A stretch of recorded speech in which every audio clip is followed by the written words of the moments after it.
speak to Tisha. Today, my guest is Melody Garcia. Melody is an author, a keynote speaker. She's the CEO of Luminary Coaching and Life Unscripted, as well as so many things that are going on in Melody's life. She's going to be on our show right now to tell us all of her wonderful things that are going on in her life. Melody, I just don't know where to begin because you have so many things going on, but Melody, welcome to the show.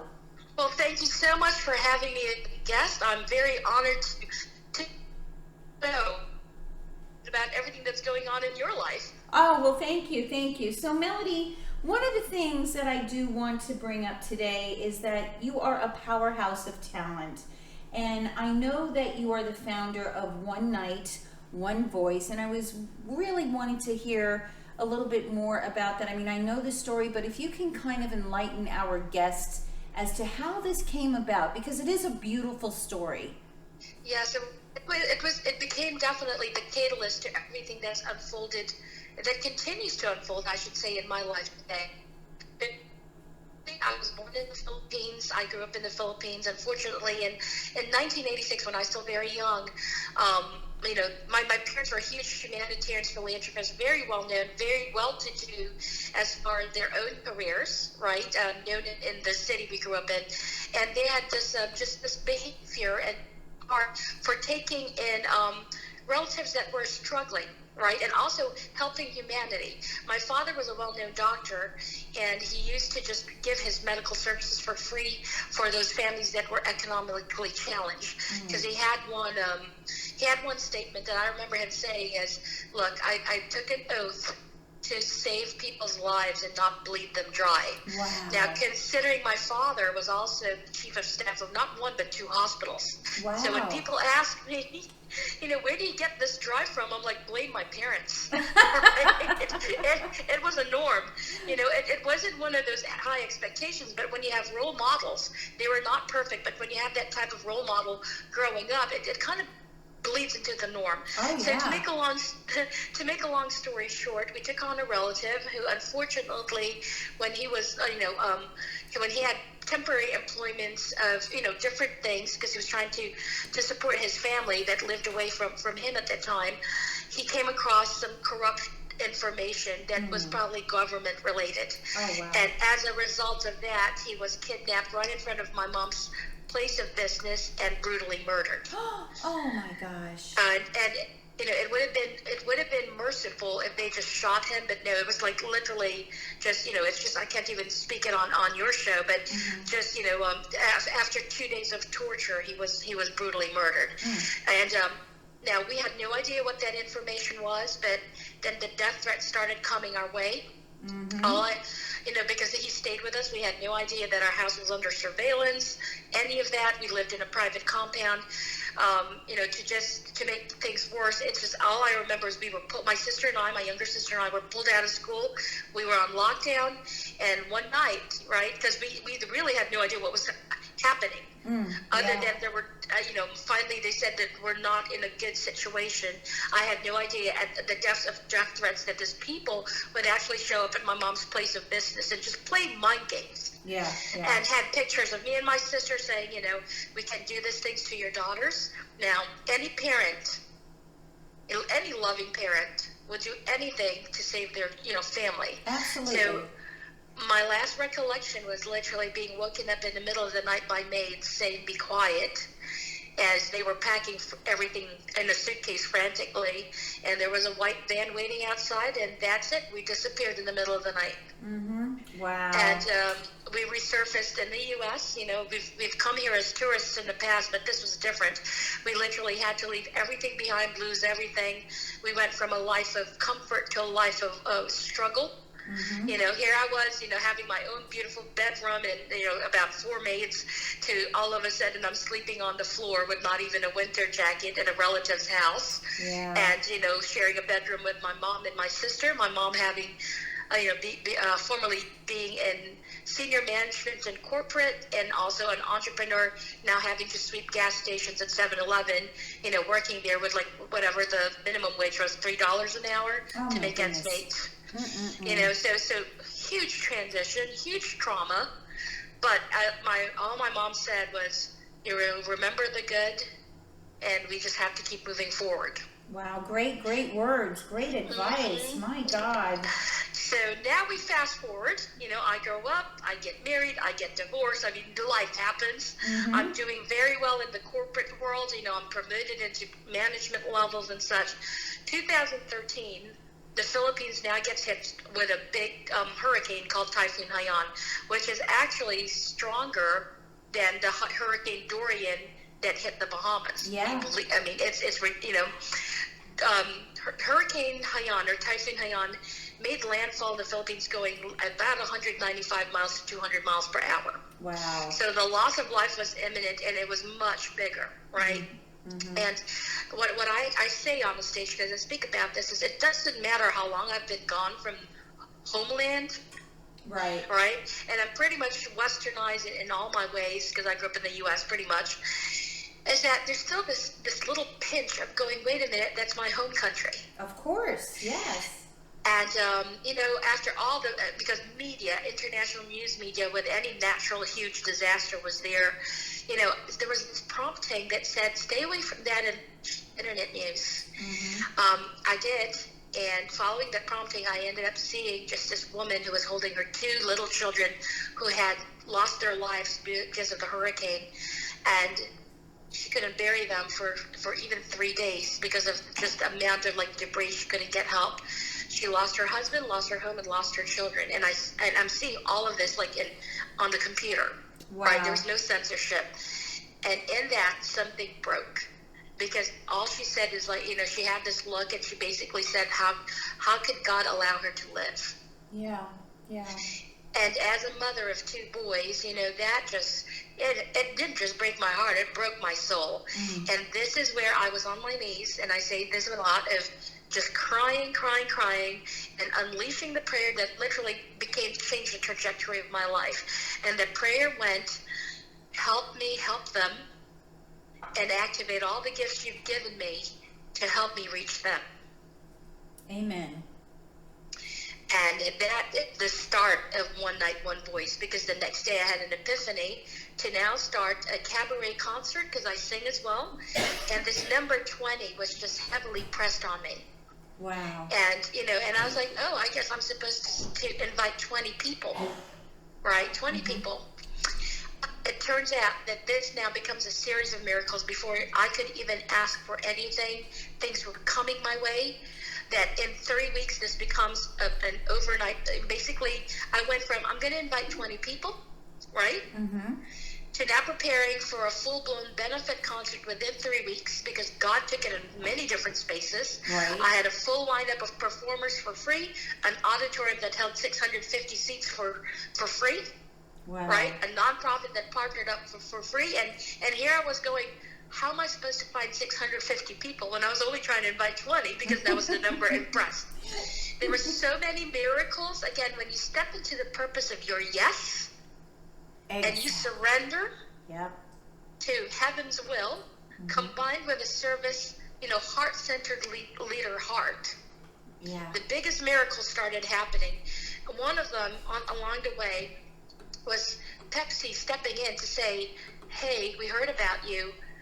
We don't have much in our budget, but we'd like to sponsor this event. That's amazing. And here I am going, how did you even find me? And did you just say Pepsi as in the soda company? Right.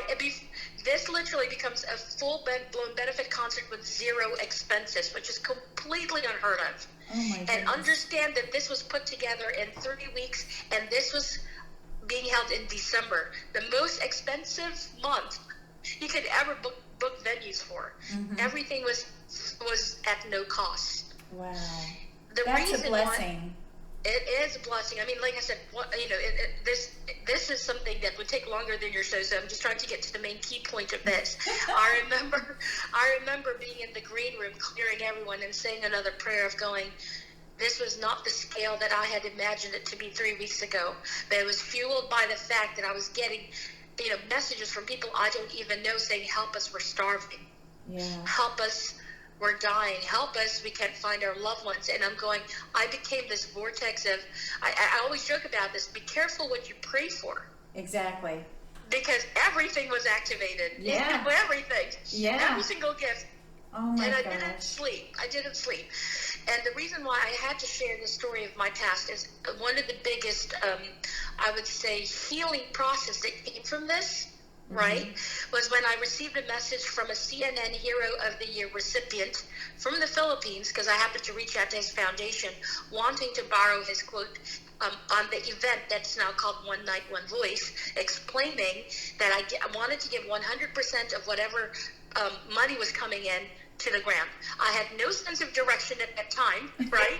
All I know is there's this command to give 100% to the grant, bypassing all the, red tapes. Right, yeah. And what Tisha...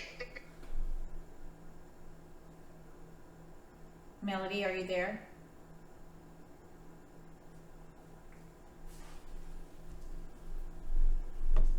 I think we lost her. Melody? Yes, I'm here. Okay, yeah, you cut off where it said the red tape, so. Okay, so I'll pick up from there. Okay. So let me know when you're ready. Good, go ahead, you're good. Okay, so bypassing the red tape, all I know is that I wanted to get the money in the grant. And one of the biggest healing processes I mentioned is that I got a message from a CNN Hero of the Year recipient by the name of Efren Pena-Larita, who messaged me directly on Facebook after I reached out to his foundation to borrow his quote. And the reason I brought my past, as an intro to this story was because of what he had written, and I ended up ugly crying in a restaurant, like publicly ugly crying. The ugly cry.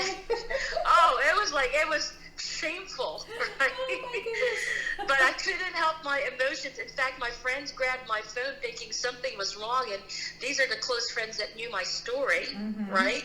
And when they read it, they all started ugly crying as well. Oh, wow. Because this was the message. It was very simple, and it was one line, and it literally said, "Oh, hero of your country, rise up. Your people need you." Oh my God. See, that gives me chills right there. And, I've got to tell you, Melody, this story is amazing. And I believe you did write about this story as well in one of your books. Yes. So that being said, what I want to go ahead and ask you is that you have been on the stage with, well, I'm going to mention them, the amazing Les Brown, the former First Lady Michelle Obama, and actress Jane Fonda. So can you tell our guest how that experience has impacted who you are today? Well, it definitely gave me a global vision, because and on top of speaking, just with the influencers, let me just tell you, let me take a humble moment here. When the United States of Women invitation came and the sharing platform, this amazing, incredible women that's literally changing the world. One of them, too, was Tarana Burke, who is the founder of Me Too. Right? And here I was, this is a 2-day, I was on the second day panel. Let me just share this. I went in there as an audience member. Wow. Meaning I don't think it fully sunk in, right? And as I was watching, the former First Lady give her speech and just being, not that far away from her, watching her from the audience space, it wasn't until I happened to look down at the digital program, because it was done by first name basis. Wow. So it said Melody Garcia, Michelle Obama. Oh my God! Right? Was when it literally hit me. And I had to take a deep breath, and I was like, "Oh my gosh, this is really happening!" Yeah. Right? Because it was a result. So going back to that story real quick, that number 20 that was put in my head was not 20 audience. The result of One Night, One Voice impacted over 20,000 lives. Wow. So if I didn't say yes to the purpose, there were 20,000 people waiting for me to step into that. That eventually led into the book called Women Who Influence, that became an international bestseller in 14 categories, and then got accepted in the Library of Congress. And that's a great, position and accomplishment for you. And so it started the speaking stages by invitation, where I know that in the speaking platform, there's usually a lot of paid to speak kind of situation. Yes. In my case, I just want to call it divine favor, because the message, right, that kingdom truth, that kingdom purpose of saying yes and activating that mustard seed, right? Again, the prayer that I said from 2013 still goes before me. Yes. Of help me reach them now being the world, apparently, in God's order. So this stage is like Les Brown. Mr. Les Brown is just such, again, it was one of those that I was the only female keynote speaker, too, out of, 14 men that day? Yes, you're right. And just gaining that favor of just moving and just speaking that was resulting in multiple standing ovations. It's, to me, I look at it more as an assignment. So it keeps me grounded. I don't go around saying, oh, look at me, I'm the world's best speaker. No, I mean, there's accolades that say in here, we're verifying that you're this, right? Correct, but I don't pay attention to that because I really pay attention to the purpose. To the purpose, and the message behind when I step on these stages, right? So there were these big names. Go ahead. I'm sorry, but it's like you are so amazing, okay, when you do take that stage. I mean, you just have this commanding presence about you as soon as you step on the stage. And, I do love the fact that you are a global influencer. So tell our listeners what prompted you to become involved in social issues. I love this about you. So it started with One Night, One Voice, when I saw human suffering, right, and relatable to me to having to disappear from a lifestyle that was comfortable, that made me realize, there's so many issues to this that led me to actually now creating UNICEF, the 14th Congressional Advocacy Team in the United States for UNICEF based here in Orlando. Because I wasn't satisfied with just, a one time. There's a lot of those, hey, we're doing an impact event for one time and we're going to impact this. To me, impact needs to be sustainable. Correct. This is not a one afternoon, session or gala, right? There's nothing wrong with that. But to really, truly sustain impact and address social issues, right? You needed to create something of a legacy. And UNICEF has always been near and dear to my heart. I've always been a champion of children's causes. So it was natural for me to call them, ask them if there was anything going on in Florida through a series of, let's just call them miracles. Right. I created the 14th Congressional Advocacy Team. So now there's this group of what I call super secret warriors in Orlando. I love it. All with varying subject matter expertise, from human trafficking, right? From migrant issues. These are heavy, heavy topics. From education reform. I mean, you name it. They got aligned with me, and so every year we're up in Capitol Hill meeting with members of Senate and Congress to help retain the UNICEF funding, right? Because every year there's a threat to basically for that to disappear. But yet here we are representing 190 countries in global children advocacy. I will tell you that the first time I did this with the UNICEF team, right, which was 3 years ago, we were all emotional because we were on the steps of Capitol Hill, and here I am looking at them going, sons and daughters of immigrants. We're here to represent 190 countries in children global advocacy. Wow. But more so, I realized it was another affirmation that the very pits of those adversities I had gone through became the platform of my own authority. Wow, Melody, that's amazing. Because if you look at it, right, if it was not for me having to really feel how it was to lose everything and disappear in the middle of the night, and we were a good family, right? We were a well-to-do family, and then being thrown in a different country to start with nothing, right, does not give me, it definitely gives me, I should say, a different level of compassion for this refugees and migrants on the move that are surrounded by violence. So the one thing I love about UNICEF is it neutralizes any political standings. We're neither Democrats, we're neither Republicans, because in our heart space, children knows no politics. That's amazing. And that's the one thing that I definitely drive into my team. There are Republicans, there are Democrats, but when it comes to the UNICEF, all of that, right. Represent, what is right, what right. Yeah, no, that's. I gotta tell you, that's just amazing. And in your expertise, let me ask you this: what is the crucial issues? And since you are on the platform with UNICEF, what are the crucial issues you feel are affecting women today? There are. So if we look at it from the global scale, there's still a lack of equality. There's still a lack of diversity and inclusion. There's still a lack of equity, right? And part of these things, and some countries still do not believe in educating women. Yeah, you're right. Right, and then you look at it from the Western culture, like the United States space, right? There's also still that imbalance that it gets deeper. There's also the mental trauma. I mean, it just goes into so many. It bleeds into so many different directions. Right. Yeah. You know that the only way that we can do this, and this is why I'm passionate about children's causes specifically, is if you can nip this at the root bud as their children are growing up, right? Then they turn into healthy adults. Exactly. Right? You're so right about that. Because even in the education reform, or the education that we currently have, we're behind several other continents at this point, right? And just the way we handle education. For example, we teach children math, which is crucial, but we don't teach them about financial literacy. You're correct. Oh, you're speaking it. So, you are speaking it for sure. So with that, there's so many programs, yes. And that's true, and I am so grateful that you do bring that up. So what is your hope for women and for our future? I would love to see, and when I say equity, as having that fair chance, right? Where equality, we hear equality all the time. But how about equity? So here's a program that we actually recently created here in the U.S. space. One of my other venture hats this year is that we created Keynote Women Speakers USA. So what that means is we're bringing a full, there's 9 co-founders in the United States space.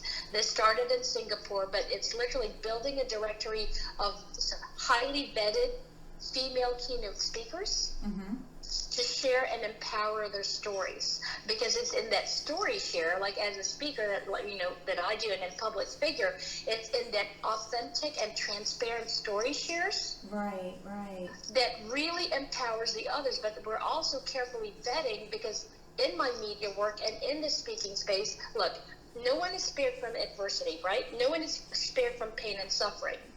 But I actually posted this on my social media handle about a month ago, where I said, nobody cares about your story until you win, so win. Very good. I love that. That's awesome. I get approached all the time. Melody, can you interview us? Because I also have just between the two media spaces on magazines, I have over a 74 country reach in media space. And then on my podcast, I am now a live podcast that I've co-hosted with my good friend Janie Lacey, who's dubbed as America's top psychotherapist, right? So we debunk and we unscript, and our purpose for that is getting the high-level influencers around the world and really humanizing their movement, so we start bridging gaps of learning, right? Because what I got sick and tired of hearing, if I can do it, you can do it too. No, that's awesome. Right?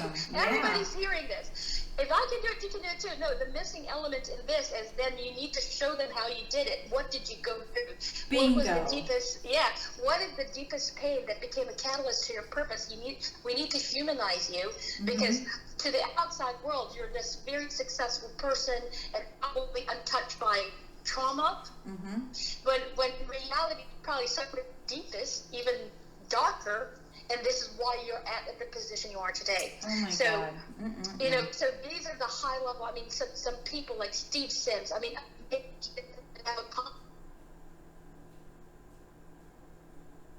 Melody, we lost you again. Melody?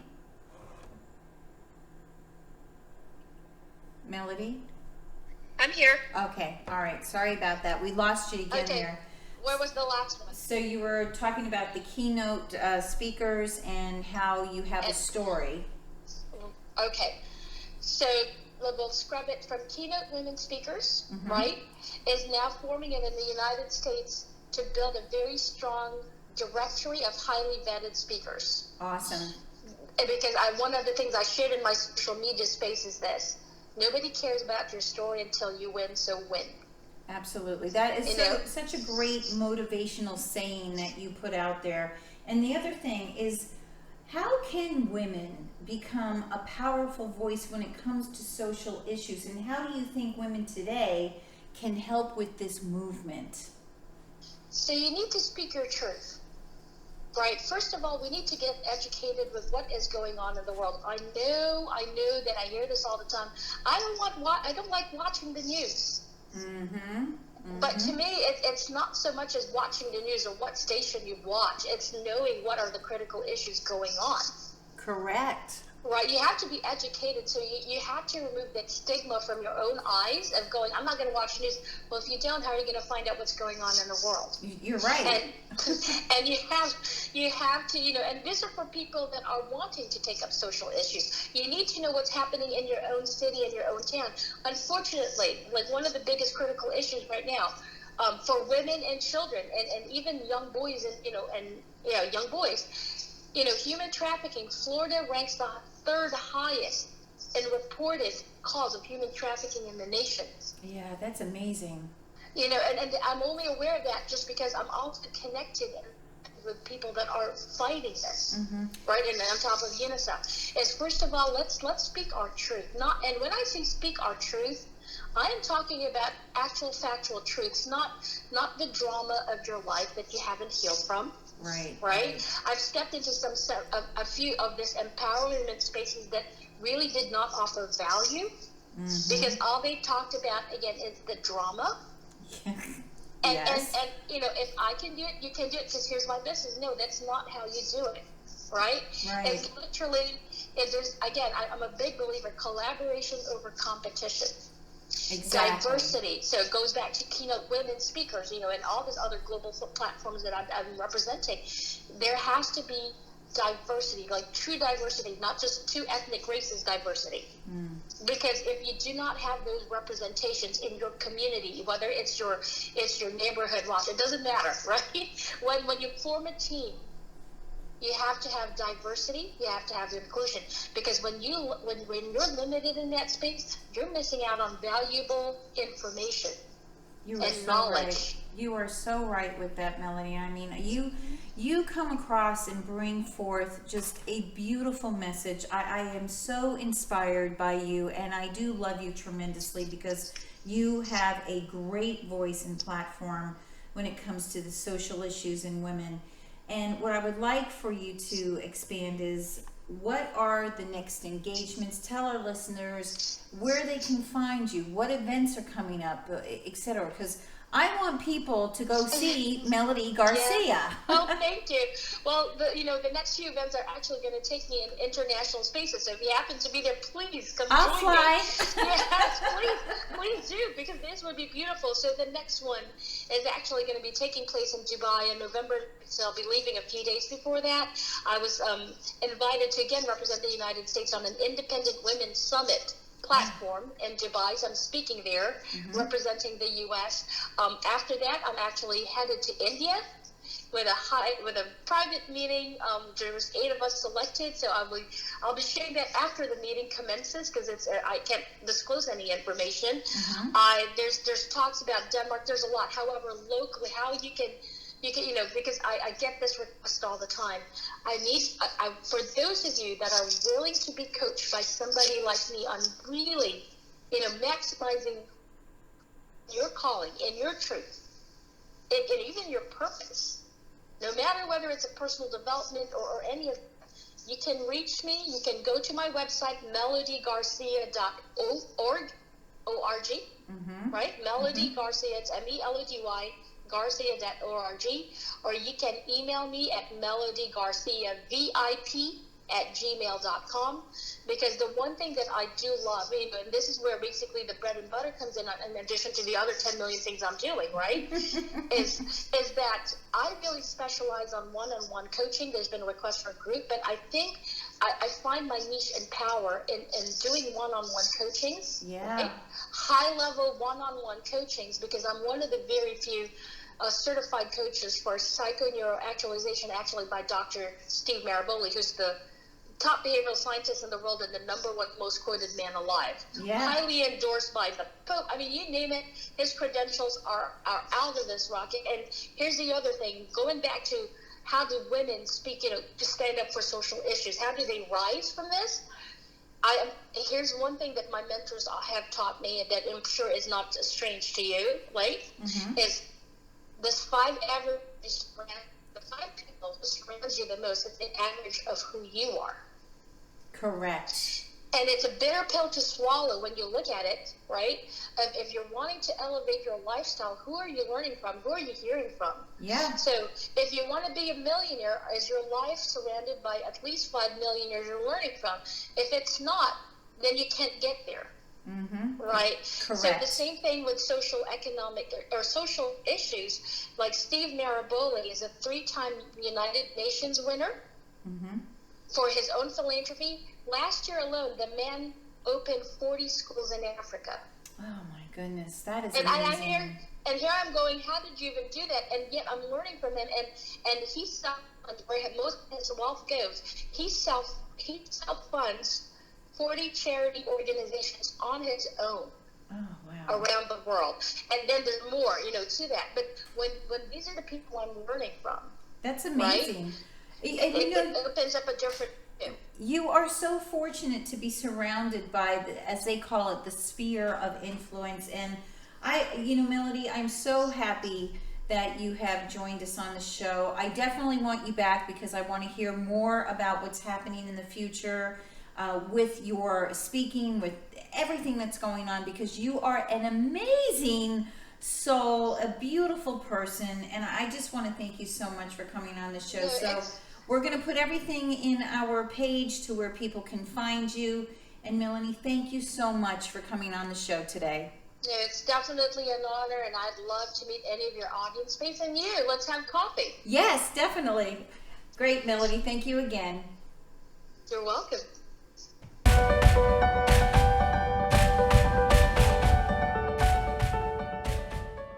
Hi, this is Melody Garcia, and you just listened to Speak to Tisha.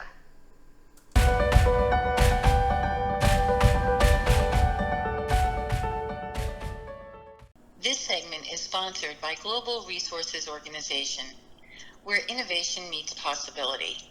For more information, please visit www.globalresourcesorganization.com.